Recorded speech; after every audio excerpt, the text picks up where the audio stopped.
This playthrough is rated T for teen. Well, is Lestrade right? This case does seem resolved. There is but one piece missing that I need to complete this puzzle. Oh, it's not very important from the criminal point of view, but from the economic aspects of this case, it is essential. Regarding the question of whether Lestrade is correct, I will give you two items that should provide the answer that you seek. The first is a table representing the shoe sizes of the main characters in this case. Examine it carefully, Watson. A parcel for you, Mr. Holmes. Ah, this would be Mycroft. Here is the final piece, which completes our puzzle, Watson. Would this be the second element? What second element? You have just said that in order to determine if Lestrade is correct, I would need to consider two items. You told me about the shoe sizes, and I ask if this news article is the second clue. Oh, no account. The second clue is a question, a very simple question. The answer will take the grass under the feet of several English citizens, for if they cannot even guess the answer to this question, they are for the gallows. The question is as follows. Watson, do you think that Horace Fowler slept with a cushion? It seems to me that we have gathered all of the key elements, Watson. However, before we retire, let's summarize our findings. The questions should be answered yes or no and justified by the evidence or testimony received during the investigation. Alright, so this is the final story-based question that we actually have to answer. There's one more questionnaire, but that's more for like a fun, you can ignore it if you don't want to mess with it. But this is the final one of the game. So yeah, we're Rory. Rory at the... Whoops. Sorry about that. Something messing with something on my clothes for a second. Just noticed it. Yeah, this is the final question of the game. We must take everything we know and solve this case. Yeah, the whole Fallot being sleeping with cushions because of the whole feathers and everything like that. Anyway, let's check this document we just got. Raymond Waters. Check the note. Bombay Observer, 24/2/1987, popular newspaper. Early in the morning, the lifeless body of Mr. Raymond Waters, a well-known engineer, was found on a lane to the Market District. At an early point in the investigation, it was found that a brawl was the cause of his unfortunate demise. The date of his funeral service has not been announced, so another murder, but this was a minor one, so it didn't seem important. But let's read some of the stuff that and what this Mycroft gave us this and this, so this shoe size thing. All the men of shoe size is approximately 7 feet, except for the following: Sir Bromsby Johansson, 10; Cocker Lamb, Lieutenant Harrington, number 9; Colonel Patterson and Horace Fallot, 6; Miss Bromsby and Miss Lambert, 4. Okay. So now the final question of the game. So have you solved whoever the questions of your viewers? Do you know who killed everyone? But we'll get to that actual question here in a second. So let's answer these important ones to finalize what we've learned over the course of the game. Yeah, there was a bunch of, I wouldn't say random, a bunch of different pulling views, a lot of different people get murdered, a lot of multiple little clues hidden, blackmail and all this other stuff. So a lot to wrap your head around, but it all makes sense when you really put it all down together.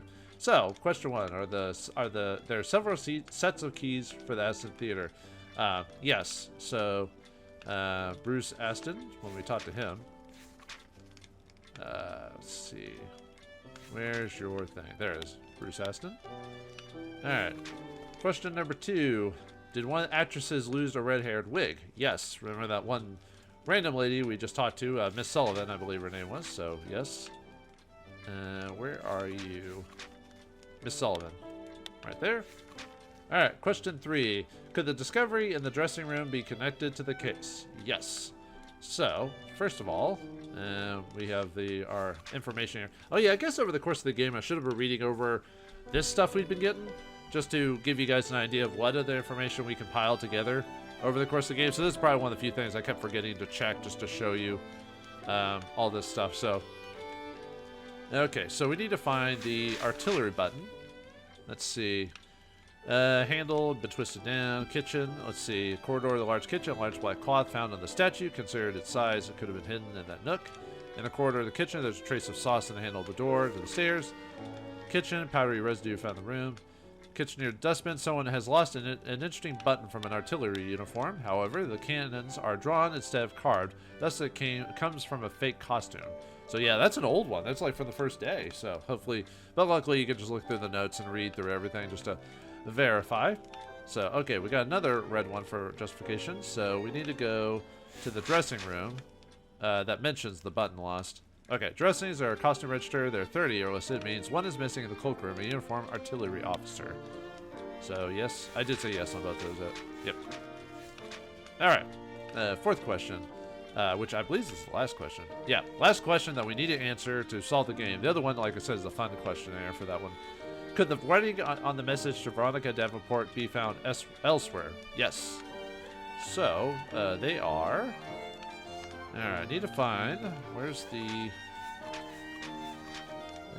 French... Let's see, where is it?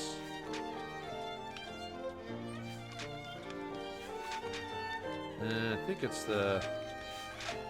French visit card. Yeah, that was an old one too. Well, I mean, it's important. That's where we got a lot of our information, was the very first day. So, oh yeah, to show you what that is. French visit card. Louis-Philippe de la Musandea, Imperial head waiter and wine waiter. Emeritus Knight of Frankfurters of the centuries-old Assembly Payeux. Alright, and then the, we need to find the antiques dealer. Let's see where that one is.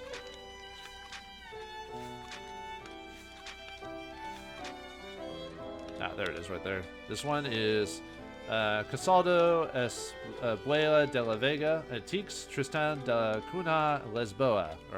Yeah, I don't know Spanish. I know a bit of it, but I don't know. Same with French. I used to know it a bit better, but I've been rusty over the years. So, all right, that's it. So this investigation's at an end. So let's piece all this together and have Watson tell us who the killer is. Or Watson, I mean Sherlock. Alright, sorry about the little cut there. I thought I'd add a little addendum to the end here. Not much else for my dialogue. That this is past me after I finished recording. I forgot to mention this at the time. There were some notes I actually grabbed while redoing this just to see if I missed anything. And I grabbed this, and this was in the room with where we found the lost button. It was on next to the books. I guess I passed over when I was checking it. But it has some information about Guacayamo for those who are curious. And I'll read it now, so... just for those who are curious, like, because I thought I grabbed everything, but I was looking at my notes and it said there was like a note missing. I was like, where'd that go? So here it is for those who are curious. So, The Secrets of the Amazon by Ed Chestwick. This road is only a way to reach Guacayamo, the town of parrots. Indeed, the branch of the Amazon where the town is situated is impassable due to the rapids. Many explorers have capsized there and were likely eaten by piranhas, as their bodies were never found. Even the native Indians from the nearby jungle refused to try these rapids. Instead, they employ their study boats for the sedentary fishing. Their ancestral mode of fishing is quite original. They use primitive spears to harpoon big fish while they watch from their dugouts. They conduct elaborate ceremonies to invoke the power of their gods before fishing or hunting, and have much success with it. I don't know whether these gods exist, but the savages are incontestable archers. You should look after yourself as to not to offend them. If you wish to negotiate with them, certain tribal members are more sociable than the rest. They are agreeable to offer tobacco, some weapon, or incredible handmade objects in trade. These magnificent crafted items are often adored with splendid green parrot feathers in honor of the conquistadors who named this town. You can also acquire leather goods made from the silky skin of the arboreal monkeys, which are hunted in this region. This leather is comparable to the touch of the finest silk and is unique in all the world. Unfortunately, as in many other cases, there are those unscrupulous people who manage to give the taste of alcohol to these naive populations. This poses a substantial threat to these small tribes and their future. There is also the steady arrival of gold prospectors and adventurers who have chopped down their forests and made the Indians more aggressive. Some of my guides have clearly suggested this primitive but picturesque culture will one day end in a bloody bath. So, that's it for all the notes in the game. So, now that we've answered everything correctly, let's get Holmes's take and one final quiz in the game for those who want to test if they've been paying attention the whole time. So It is simplicity itself, Watson. We have answered all the questions. Okay, so this is a fun little quiz for the end of the game to see if you can guess what the end of the game is. Yeah, congratulations, you successfully completed your investigation. The following questions are optional, and you do not have to answer them correctly to release the rest of the game. So if you just want to get to the end, just choose this, and it says you haven't answered correctly, just choose this and get to the end, and they'll tell you all the answers for those who don't want to be spoiled. If you don't want to be spoiled and want to watch the ending cutscene, just skip like a minute or two, and you'll see the difference on it. Here I'm going to discuss who actually killed who. I won't give as good an explanation as Holmes, because obviously the game writers and designers know what they were doing here. I'm just a major random dude who, just watched the game and likes mysteries, even if I'm not very good at them. Because I don't have the same, I'll mention this later, but I don't have a very good observation skills overall. I know some things, but not everything. So, all right, now the big question is, who killed Sir Bromsby? Now you're probably thinking, well, okay, so that we know that whoever killed him had to be in the hall and at the time, and some people said he may have gotten away at the beginning, but if that's the case, who would have let him get away? Now, out of all the people there, you're probably thinking who would be? It couldn't be the doctor, could be Major Lockhart. Actually, you think it could be a major guy because of the uniform in the mansion. Indicates that someone was pretending to or playing a person here, a fake officer's uniform. So who was in a fake officer's uniform the whole time? So you could go to Major Lockhart, or you could go to Colonel Patterson, or let's see, Grant Sweeney. Nope, he's just a random dude. Brims, just a random waiter. Nothing. Lieutenant Harrington, Hunter, the barkeeper. Herman Grimble, no. Panister, no, he's the chef. Mary, no, not Miss Lambert, not Miss Roundtree. Sue, Saterwaite, Hurley. Gohan, no. Spencer, Miss Lavinia, no. So basically, it had to be someone with an officer's uniform. So, out of all the evidence, like someone who could have been there, who got very close, and also could have been a good shot, and who suddenly got really close to the family because of a situation that occurred that maybe the inheritance was going to go to either Mr. Grimble or Lavinia, and the game was pushing it towards Lavinia because of what happened to Mr. Grimble. Well, there's only one person. The guy who killed Mr. Bromsby was Sir Harrington. So, obviously, Holmes will go over all this here in a minute, but he's the one who killed him. Who carried Horace Fowlett? So, the friend of Mr. Grimble. Now, according to all the letters and everything we know about the game, who would have the biggest reason to kill Mr. Fowlett because of his association with Mr. Grimble and everything that goes about it? Well, remember Mr. Grimble's cousin? Someone who's close to Mr. Grimble, who had been writing him nasty letters and all that? Well, it was Mr. Wyatt Collins himself did all this just because he wanted the inheritance himself from Mr. Grimble, and he killed Fowlett in a whole charge there. So obviously, Holmes will go over why he did that in the first place. All right. Now the third question is, who killed Johansson? Now, who was Johansson? Now, you could tell that there was like a fake ID on him, so it wasn't actually him. Well, if we put all the clues together, and it was at the Johansson was the guy at the Fairfax Theater who Covenant and Lime, who was just killed, hidden there and killed there. So, but we found out from the shoe sizes and everything like that who this guy actually is. He's not some random dude or some random foreigner. It's actually, well, Holmes will tell you, but Johansson is actually Wyatt Collins. Now, who killed Wyatt Collins? Well, someone who's involved in the whole Bromsby situation and the silver earring, and wanted wanted the silver earring because of his association with Miss Davenport, which was part of this whole situation with Bromsby and everything like that. And Wyatt Collins was wanting to get this treasure as well, and he did want. I know there's other explanations, but Holmes will go over it here in a minute. But yeah, Jeffries is the one who killed Wyatt Collins. But if we look at all our information, there's no Wyatt Collins, there's no Jeffries here. Jeffries is here. He did survive. He didn't actually die in the forest in South America. He's still alive. Who is Jeffries? He had to be here to kill Wyatt, and he had to be part of this whole crime in the whole place. So who's the one that stood out the most? Spencer. And you're probably thinking, why? Well, they'll explain it. But yeah, he's the one who killed Johansson, or Jeffries, as the case. Now, who killed Veronica Davenport? Well, you probably think it was a Richard, who was in love with Richards, who was in love with her and was jealous of Jeffries. Well, it was actually the opposite. Jeffries killed Miss Davenport in a fit of rage. He was very possessive of her, and Davenport was going to go back to Richards actually after all this, but in a fit of rage, he killed her in the forest. And you know she's dead because of the proof that they saw with her jewelry, with her blood on it. But Jeffrey, there was no sign of his blood or death, so he killed her, ran off, and ended up back in London. And he was trying to get that silver earring that she had, which had been given to Richards. But yeah, Jeffries killed Miss Davenport, which is Spencer. And then finally, who killed Jeffries? Well, no one. He's alive. And finally, who killed Hunter? Now, Hunter was that bartender who said he had really perfect eyesight, so he could see everything that was going on. Well, who would not want to be seen during the whole Bromsby incident? Well, because he killed Mr. Bromsby, Lieutenant Harrington killed Hunter.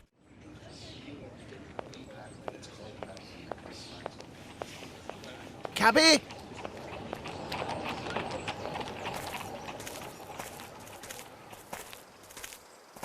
Mr. Holmes, Dr. Watson, I feel relieved that everything is settled. The inspector told me that you were not as useful as you had hoped in this case, but you did your best, and I am grateful to you. Dear Lestrade. Well, the inspector deliberately minimized my role in this matter so that I could reveal a secret to you. I wish Lieutenant Harrington could be here now, but...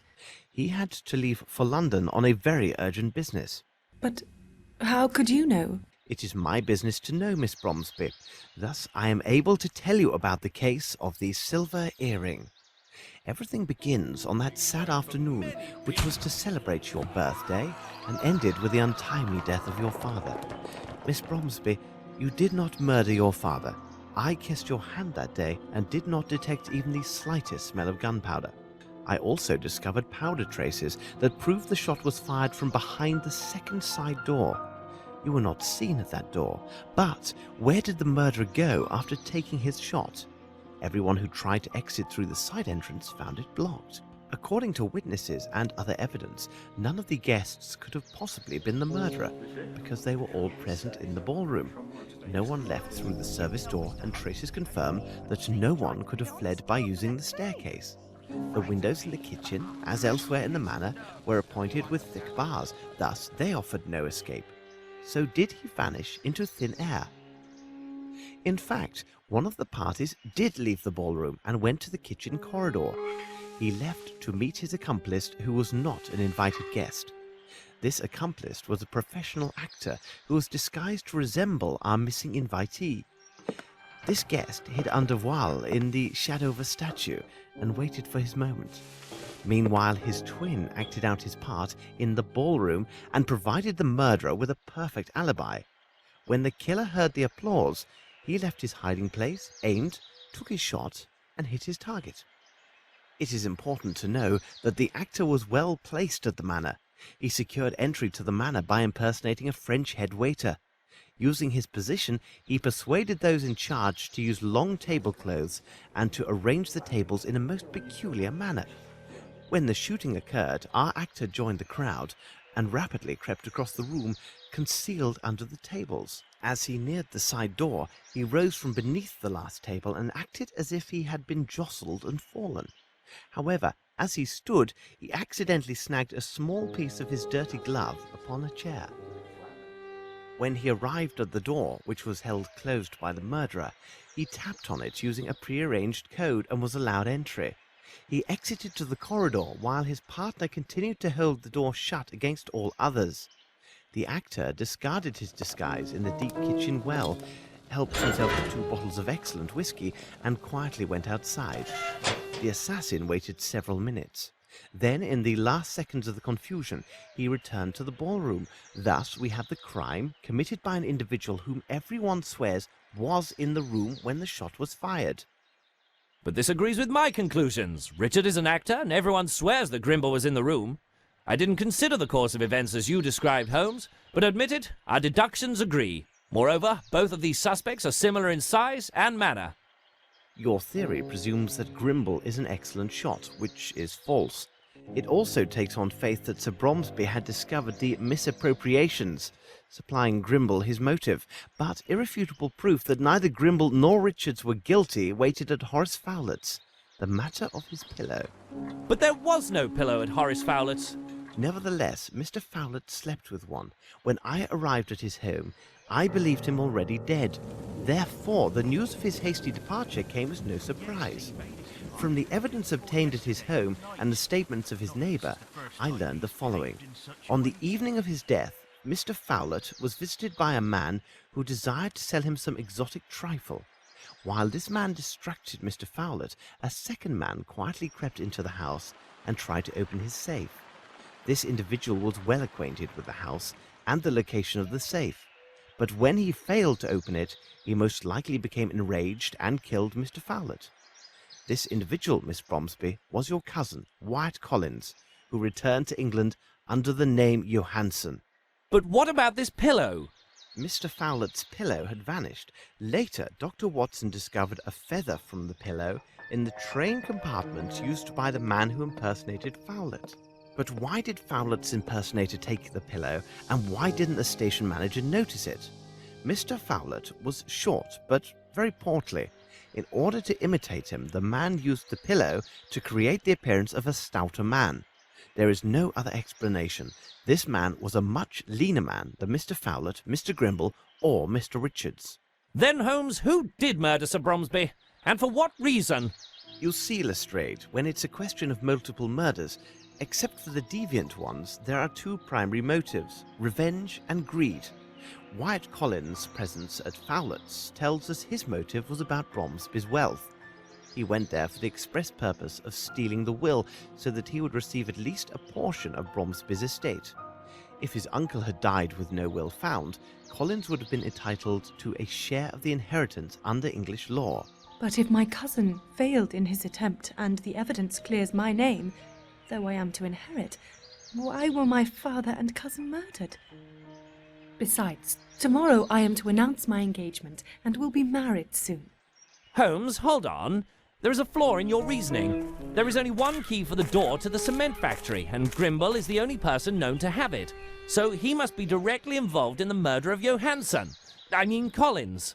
Is that true, Lestrade? Mr. Richards told me that there was indeed a second key which was lost. And have you forgotten the murder of the barman hunter? A young man without any criminal record, whose sole interests were painting and flowers.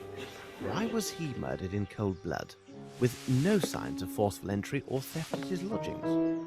Simply put, he was killed because he was present when your father was murdered. But why Hunter? What did he see or hear? And above all, how did he acquire the earring of Miss Veronica Davenport, the leading actress of the Fairfax Theatre and Dwight Richards' mistress? I can stand this no more. My thoughts are dazed. Will you finally reveal who murdered my father? The murderer? Here he comes now. I understand your feelings of incredulity, but I have never been more serious. You must know that the first person who enters this room is the murderer of your father, Miss Bromsby, and I will provide irrefutable proof of their guilt.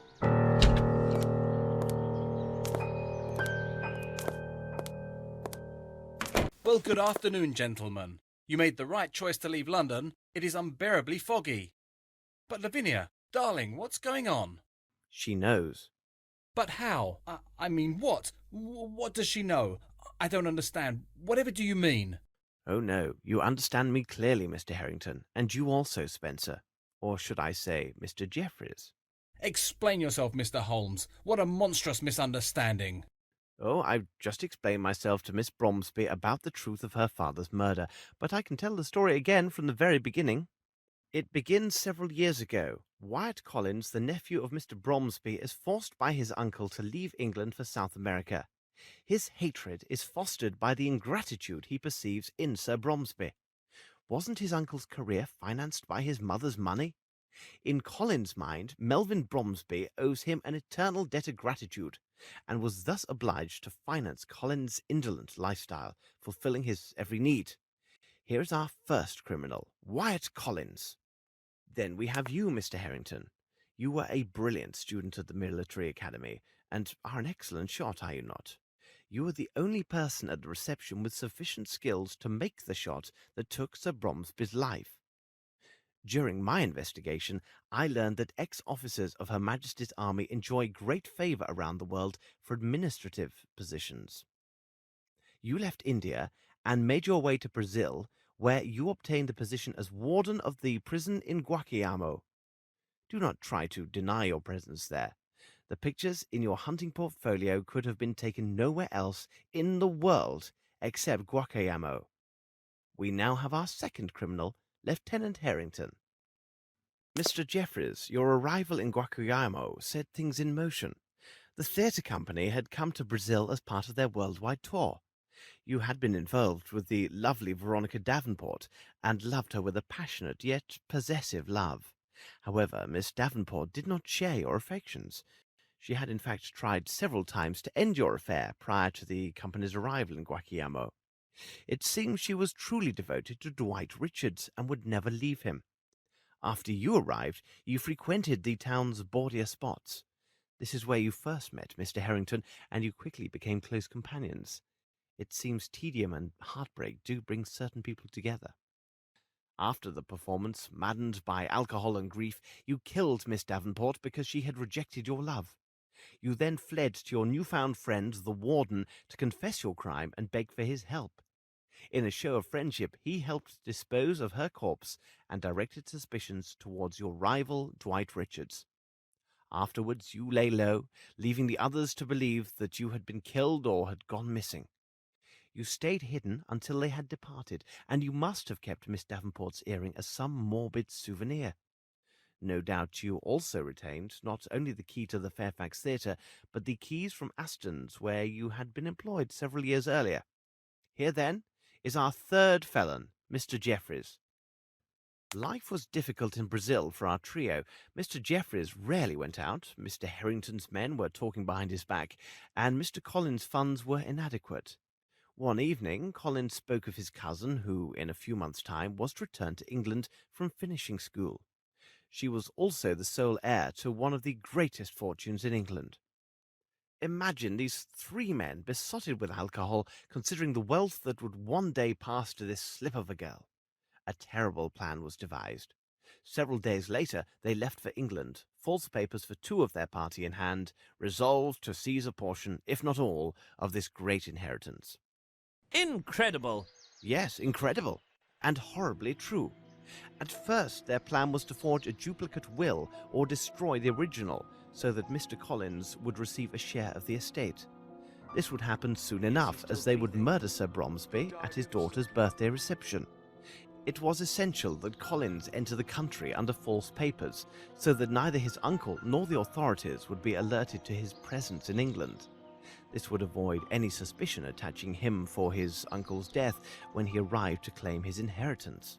They quickly put their plans into effect. Mr. Jeffries arrived at the household in the guise of a stylish French head waiter and studied the lay of the manor. Mr. Harrington, the assassin, would accompany a person with rather poor eyesight to the reception, so that the illusion of the fake Mr. Harrington would go unchallenged. As the head waiter, Jeffries was in a unique position to study the guest list. He quickly learned that two of the guests, Miss Rowntree and Colonel Patterson, had both poor eyesight and were unaccompanied. Lieutenant Harrington was quite busy in the days before the reception. He courted Miss Rowntree with great dedication and made fast friends with the Colonel. He hoped to secure one, if not two, invitations to the reception. Your arrival as the Colonel's guest was your first error, Harrington. Is it credible that a young officer who left the army because of his hatred towards all military authority would easily befriend a man who embodies everything that he detests? But your efforts bore fruit, and you obtained your invitation. Mr. Jeffries, as head waiter, took great care that the tables and tablecloths were arranged specifically to accommodate their schemes. Mr. Jeffries then secured the disguise for his role as the false Lieutenant Harrington. He remembered that an officer's uniform, similar to Lieutenant Harrington's, and a red wig, identical to the colouring of the lieutenant's hair, were in storage at the Fairfax Theatre. He learned that the company had taken up residence at the site of the old Aston Theatre, for which he still had the key. It was therefore a simple matter for him to acquire these items for his masquerade. They now only lacked the will, which Mr. Collins presumed was kept at Flowlet's house. Their plan was to take these papers prior to the murder of Sir Bromsby, so that Flowlet would be unaware of either their presence or a substitution until it was too late. But things went badly. Mr. Jeffreys tried to divert Mr. Flowlet, but he must have been alerted by some noise, as Collins struggled vainly to open the safe. Upon being discovered, Collins killed Flowlet on the spot. The two conspirators then left the house in such a way that witnesses believed it was Flowlet himself who had left. They would now have to find another way to get hold of the money, because no doubt Sir Bromsby had disinherited Collins in favour of his daughter. They decided to take the money from his daughter, a young, naive and vulnerable young woman. On the day of reception, Mr. Harrington arrived with Jeffreys, disguised as his servant Spencer and the Colonel.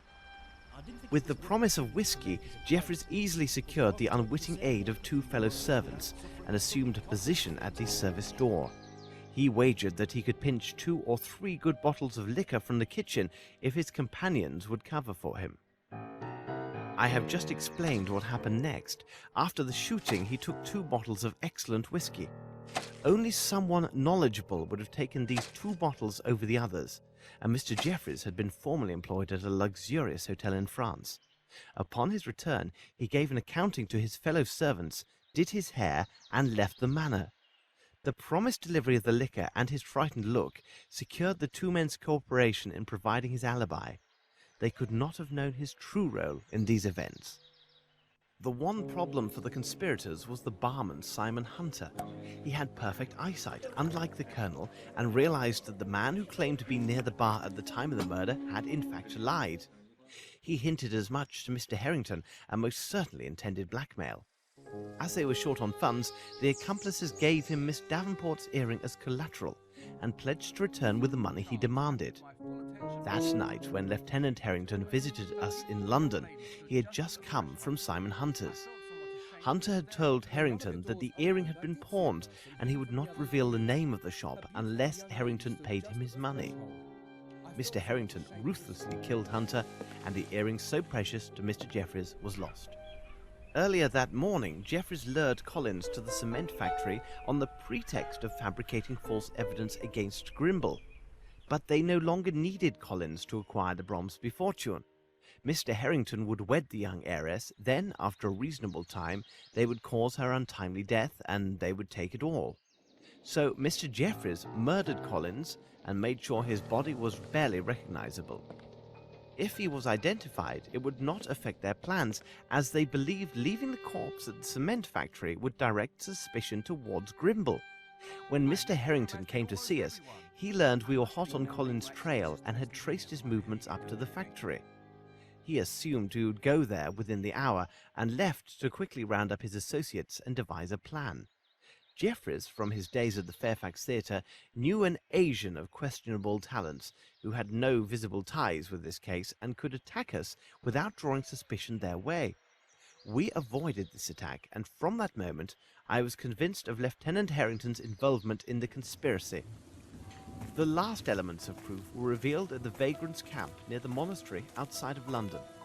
Mr. Jeffreys had tramped through England in his past and might have thought to hide Collins in the forest near the Richmond's Abbey. The very day that I was there, he tried to destroy all evidence of Collins' murder. Fortunately, he did not manage to destroy everything. It seems Collins, foreseeing his possible death, left a small surprise for his accomplices. It would be easily missed, except by someone who observes all and misses nothing. But this is merely some draft to lull us to sleep, Mr. Holmes. Lavinia, surely you can't believe these mad accusations? They arise from nothing. What proof do you offer for what you say? None. Believe what you will, Mr. Harrington. I will warn you that Mr. Collins left a letter written in his own hand, which named yourself and Mr. Jeffreys and accused you both of complicity in the murder of his uncle. At this very moment, Inspector Lestrade's men are conducting a search of your rooms. They will find the evidence that, when added to the accusations within this letter, will prove your guilt beyond all doubt. the Chirapaqui cigarettes, your portfolio, as well as a feather from the pillow which was taken from Horace Fowlett's. These items prove my deductions. I suggest we wait here for their arrival with these proofs, and I assure you our wait will be brief. Bravo, Mr. Holmes. Well done. Accept my apologies, my dear Lavinia. I think under the circumstances it would be best if we postponed our engagement. I'm sorry for your father, but what do you expect? We had to give it our best shot. Where is the earring now? You will tell me, where is it? Unless you tell me at once where the earring is, no one will leave this room alive. Don't you understand? You are all going to die.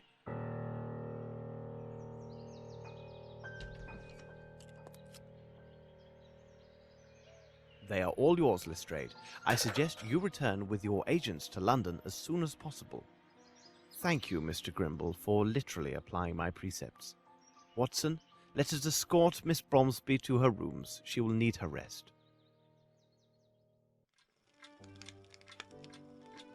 Holmes?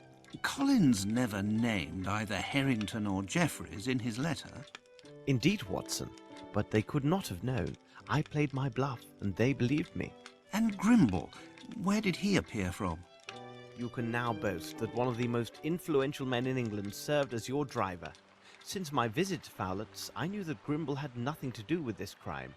I asked him to assist with the investigation, and it was at my request that he took steps to acquire Bromsby Enterprises. He gained us precious time by forcing Harrington and Jeffries to wait and see if Miss Bromsby would inherit. He ran quite a risk in doing me this favour, because their plots then turned against him. I also asked him to send the letter which lured the two murderers away from the hall. I needed a moment to explain everything to Miss Lavinia. It would be dreadful if she fell into the hands of her father's killer. From the beginning, Grimble was concerned only with saving her inheritance. He never once doubted her innocence. Nevertheless, didn't he misappropriate those funds? Indeed, but not for his own profit. It was solely to protect his friend Bromsby. An ex-architect with whom he had quarrelled, a Mr. Waters, had contacted Sir Bromsby before this intrigue began. Waters learned from Captain Bowie that Sir Bromsby had encouraged certain actions against workers hired to build a bridge in India. That project was the bridge over the Kalidasa Abyss. Waters blackmailed Bromsby from afar. Grimble received the letters and considered them to be quite serious. He knew his hot-tempered friend well and preferred to conceal the blackmail attempt for fear of disastrous consequences.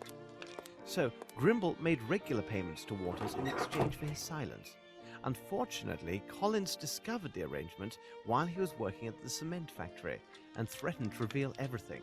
Grimble could not afford for that to occur.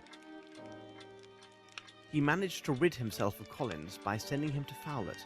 Then it was Bromsby's turn to discover the blackmail by sheer accident. He was angered, but before he could decide his next move, Mr. Waters died suddenly and removed all threat. When Grimble learned that Waters had died, he confessed all to Bromsby. He noted that the money paid was a pittance when measured against Bromsby Enterprises, and that the same amount could now be applied in other ways. India had enriched them so greatly, and Bromsby had been cursed over the harm done to the Indian people in his employment. It was decided that these same funds would now be sent on a monthly basis to a Bombay orphanage in the care of a Sergeant Brahamai. It is possible that Bromsby intended to increase his patronage, and this was the important news he intended to reveal to the press at his daughter's reception. It was she who had harshly reproached him regarding his behavior towards the Indians in his employ.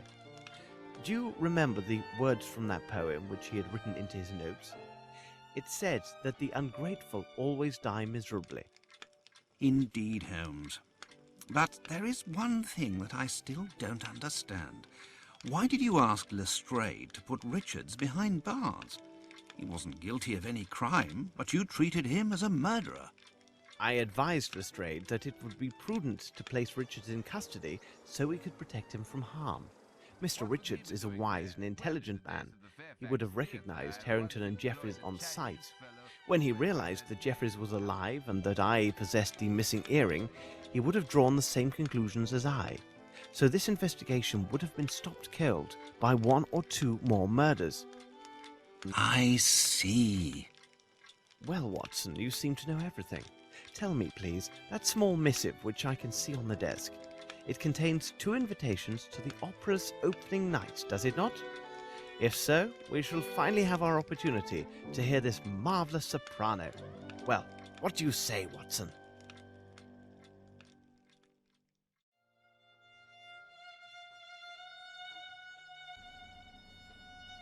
And thus ends Sherlock Holmes and the Case of the Silver Earring. Ah, well, it's finally over. That was a long explanation of how everything worked. Did you guess everyone's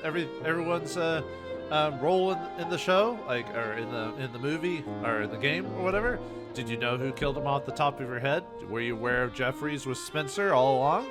You know, Grimble's actually using the money to save his friend despite everything that happened. Yeah, I like how, I mean, obviously in most detective games, they obviously explain how all the clues work together, but it's always interesting to see what you actually were able to put together and what you couldn't over the course of the game. You know, sometimes it's hard to put that all together at the time because maybe you're playing this in bits. So, and yeah, you can always look over everything, but sometimes if you don't play it back to back, you kind of lose maybe a little bit of the cohesiveness of putting it all together. Overall, I do like the game. It does have a bit issues over the course of it, just from like more of a technical standpoint more than anything. Like sometimes the game clipping out and stuff like that when it comes to movement and stuff like that. And obviously the stealth puzzle was kind of silly. I don't know why that was even in there in the first place. Yeah, Watson being shown to be kind of an idiot was also Sherlock Holmes' eyes are the wrong color. If you're like a big fan of Sherlock Holmes, it's one of those minor things. But overall, I think the mystery is pretty solid. I think all the clues make sense for the most part. I don't know if there's any really part that really seemed out of place or weird conjecture, or then again, I'm not like an expert in mysteries, despite me liking mysteries, and my like father likes mysteries and my grandfather really liked mysteries. He has like a ton of mystery books. I don't know if I ever got his eye for observation as well. Like there's certain things I can observe, but I'll admit I'm not a detective at heart. I could, you know, there's certain things I didn't really immediately piece together until this game straight up tells you. Like there's certain things you figured out, like Harrington being the criminal because of the clothes and stuff like that, and some of the other clues.